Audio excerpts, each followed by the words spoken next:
Class 6, Stayin' Alive.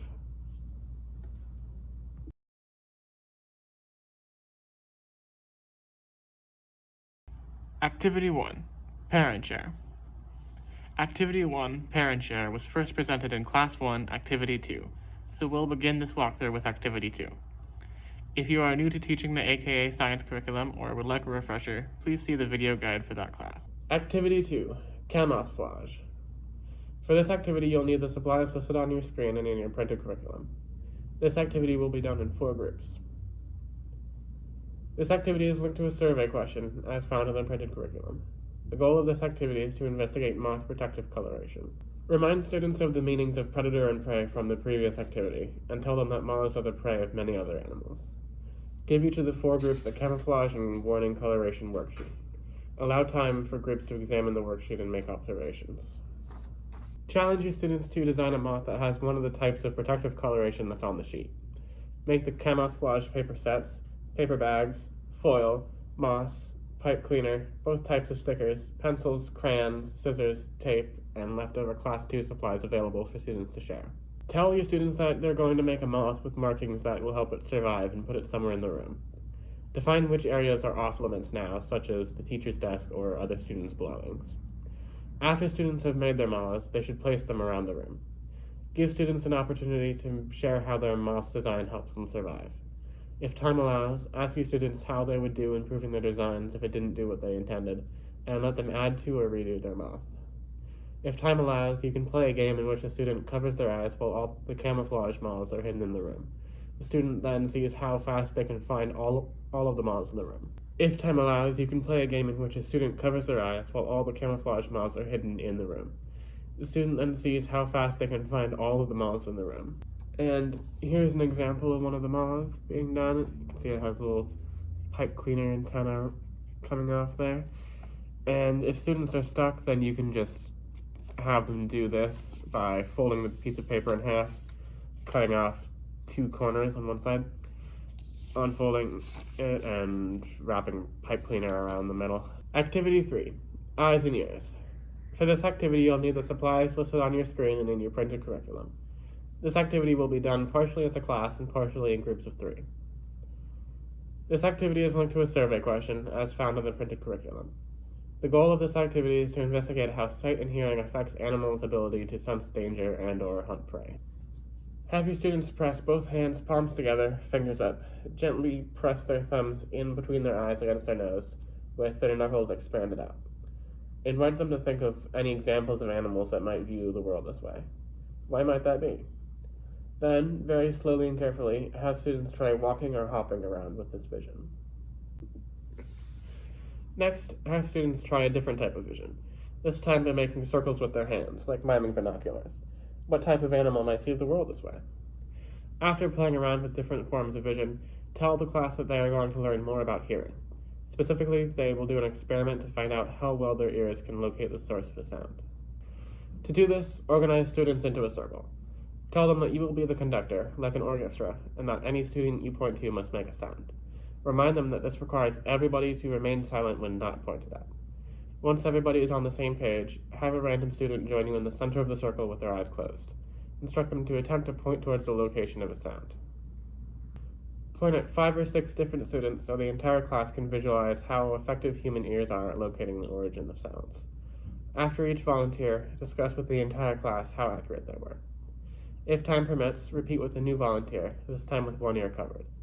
Lead a short class discussion about how an obstructed ear altered the results of this experiment. Split the class into groups of 3 and give each group a marble. Tell the class that the marble represents a mouse and they are barn owls trying to catch it. Students will take turns being barn owls. Have the barn owl close their eyes while the other 2 students roll the marble back and forth. Using only their hearing, have the barn owl try and catch the mouse. After a few attempts, invite them to switch. Activity 4, Ruler Drop. For this activity, you'll need the supplies listed on your screen and in your printed curriculum. This activity will be done in pairs. This activity is linked to a survey question, as found in the printed curriculum. The goal of this activity is to test how quickly students can react by catching a falling ruler.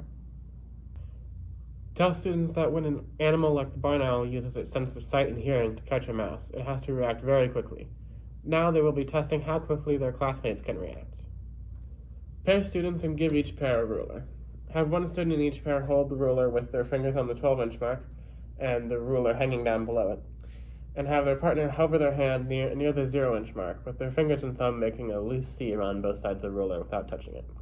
Without warning, have the first student drop the ruler and have their partner try to catch it as quickly as possible. After 3 drops, then have the students switch roles. Activity 5. Reflex Action. For this activity, you'll need the supplies listed on your screen and in your printed curriculum. This activity will be done in pairs. This activity is linked to a survey question, as found in the printed curriculum. The goal of this activity is to investigate how reflexes work. Invite students to think about the different types of reactions. In the previous activity, they tested each other's reaction time. In this activity, they will observe a different type of reaction, a reflex, which happens without thought. Give each pair 3 cotton balls and a clear plastic half sheet. In each pair, have one student hold the plastic sheet flat across their face while the other student throws the cotton balls at the sheet. Invite the throwing student to toss the cotton balls at different angles to catch the other student off guard.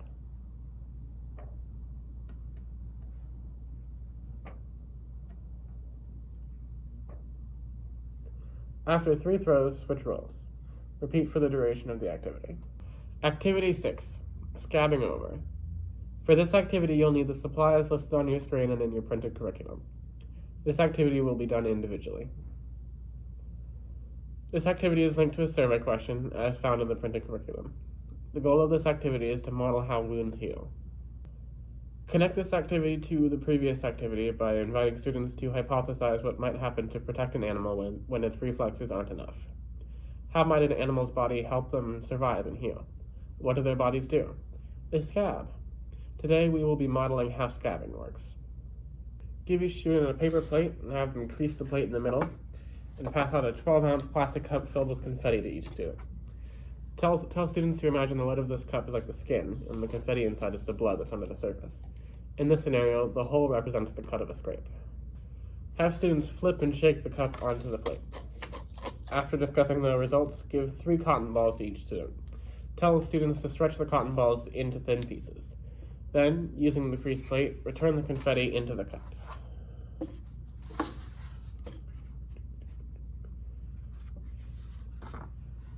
Place the stretched out cotton balls on top of the confetti and place the lid back on the cup. Then have them shake the cup over the plate again. So the new cup will look like this, cotton in there as well. You can lead a short discussion about what the cotton balls represent in this model. Give each student a 4th cotton ball to use as a plug. Shake the cup over the plate again. If students want to take the cup home, make sure they tape it closed first. Activity 5, Daily Debrief. Activity 5, Daily Debrief, was first presented in Class 1, Activity 5. If you are new to teaching the AKA Science curriculum or would like a refresher, please see the video guide for that class.